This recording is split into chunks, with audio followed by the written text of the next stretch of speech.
Hello everyone, সবাই কেমন আছো? আশা করি সবাই খুব ভালো আছো। আমার শরীরটা কিছুদিন ধরে একটু খারাপ, তোমরা আগের ভিডিওতে তো দেখেছো, তোমাদেরকে বলেছি।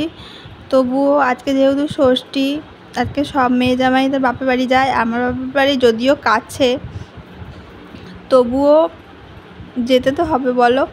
তাই আমি একটু শরীর খারাপ নিয়েও সকাল সকাল কাজগুলো সেরে চান করে পুজো করে রেডি হয়ে গেলাম। আর তোমাদের দাদা ভাইও রেডি হয়ে গেছে। এরপরে আমরা যাব আমার বাপের বাড়ি, তবে তার আগে যাব বড় ননদের বাড়ি। আমাদের বাড়ির ষষ্ঠীটা এবারে ওখানেই হবে। মা তাই সকাল সকাল ওখানেই চলে গেছে, আর ছোটো ননদরাও ওখানেই আসবে। তোমরা তো জানো আমার দুটো ননদ, ছোটো ননদরা বেলুড়ে থাকে, ওরা আসবে এখানেই, এসে বড় ননদের বাড়িতেই যাবে।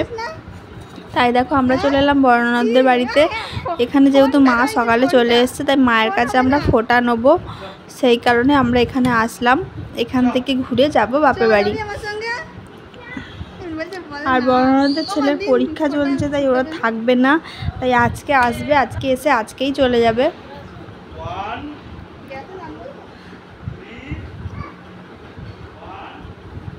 দেখো মা এবার আমাদেরকে ফোঁটা দিয়ে দিচ্ছে, আর আমি ভিডিও করছি। আর পুচকেটা কি খাটের মধ্যে দাঁড়িয়ে ঘুরছে গোটা খাট নিয়ে, আর একবার করে ফোনটার দিকে তাকাচ্ছে, ভাবছে কি হচ্ছে ফোনটাতে।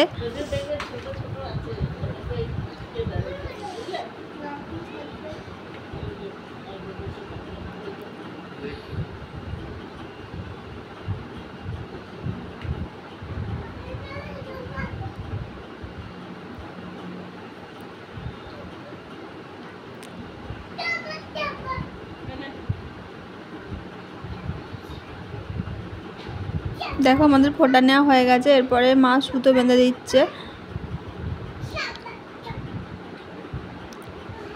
আমার বাপের বাড়িতে আবার এই সুতো বাঁধাটা নাই, ফোঁটা দেয় মা, কিন্তু সুতো বাঁধে না। সুতো এখানকার মাই বেঁধে দেয় আমাদেরকে প্রতিবারই।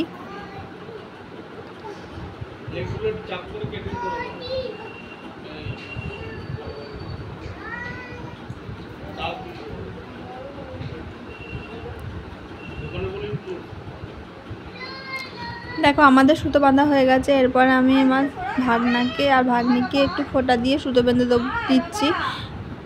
ভাগ্নি গেছে চান করতে, ভাগ্নি এলে ওকে দেবো, আর ভাগনাকে এখন দিয়ে দিচ্ছি। দেখো কেমন দৌড়াদৌড়ি করে বেড়াচ্ছে, ফোঁটা কিছুতেই নিতেই চাইছিল না প্রথমে, তারপরে জোর করে ফোঁটাটা দিলাম। এরপরে সুতো বাঁধার জন্য ডাকছি, কিছুতেই আসবে না, সুতো বাঁধবে না। দেখো অনেক জোর করে সুতোটা যেমনি বেঁধে দিয়েছি, সুতোটা বাঁধার পরেও খুব আনন্দ পেয়েছে।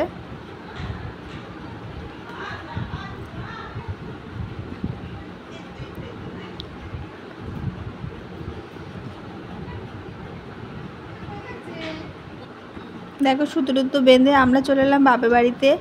এখানে এসে দেখো আমার ঠাকুমা শুয়ে আছে, বাবা বসে আছে, আর মা এখানে ষষ্ঠীর জোগাড় করেছে। তোমার দাদাভাইও বসে গেছে ষষ্ঠীর ফোঁটা নিতে। আর তোমার দাদাভাইকে একাই দিচ্ছে, তার কারণ হচ্ছে আমার বোনের বর, ওর আগেই ফোঁটা নেওয়া হয়ে গেছে। ও যেহেতু দোকানে কাজ করে, ও দোকান আজকে ছুটি নেয়, ও দোকান গেছে, তাই বোন আর বোনের বরকে আগে দিয়ে দিয়েছে। ওদের ফোঁটা নেওয়া হয়ে গেছে। আর বুনি বাইরে আছে, কাজ করছে, আর ওর বর চলে গেছে দোকান। তাই এখন আমরা আসলাম, আমাদের আসতে একটু দেরি হয়েছে, তাই তোমাদের দাদাভাইকে একাই বসে ফোঁটা নিচ্ছে। আর তোমাদের দাদাভাইকে ফোঁটা দেওয়ার পরে আমাকে দিয়ে দিচ্ছে ফোঁটা।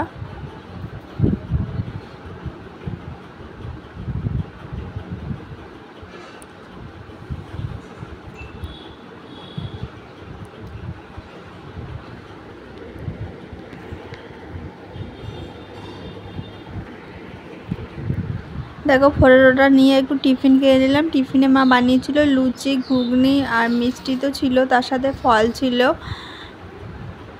আর একটু চিড়ে দই আজকে যেহেতু খেতে হয়। টিফিন খেয়ে সবার সঙ্গে একটু বসে গল্প করলাম। এদিকে মায়ের রান্না বান্নাও সব কমপ্লিট হয়ে গেছে, মা খেতে দিয়ে দিয়েছে আমাদেরকে। আর আজকে যেহেতু ষষ্ঠী, তাই মা আর বুনি খাবে না ভাত খাবে না ওরা, ভাত শুধু আমরা দুজন খাবো, আর বাবা ঠাকুমাও খাবে না ভাত। আর আমার বোনের বর, ও এখনও আসেনি দোকান থেকে, ও আসলে পরে তারপরে খাবে। আর এখানে বোনপো খেতে বসেছে, আর আমি, তোমাদের দাদা ভাই আর আমার একটা বোনঝি খেতে বসেছে।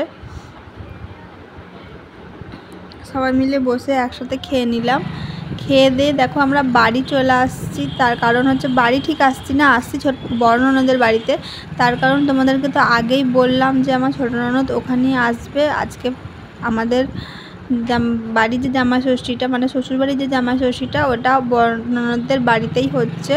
তাই খেয়ে দিয়ে রোদে রোদে বেরিয়ে পড়লাম, বড় ননদের বাড়ি যাব, নাহলে ছোটো ননদের সঙ্গে দেখা হবে না। ওরা যেহেতু আজকে সন্ধ্যেবেলাতেই বাড়ি চলে আসবে, অত দূর থেকে এসেছে, একবার না দেখা করলে ভালো লাগে বলো। তাই আমরা বেরিয়ে পড়লাম। আজকের ভিডিওটা এখানেই শেষ করছি। ভিডিওটা কেমন লাগলো কমেন্ট করে জানি। যদি ভালো লাগে একটা লাইক দিও, আর চ্যানেলটা সাবস্ক্রাইব করে আমার পাশে থেকো। ওকে, বাই।